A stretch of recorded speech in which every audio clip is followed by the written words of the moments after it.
সুবহানাল্লাহ ওয়ালহামদুলিল্লাহ লা ইলাহা ইল্লাল্লাহ সুবহানাল্লাহ ওয়ালহামদুলিল্লাহ লা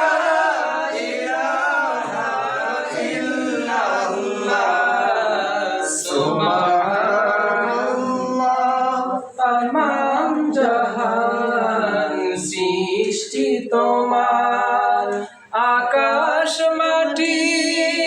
সাগর বাহার তামাম জাহান সৃষ্টি তোমার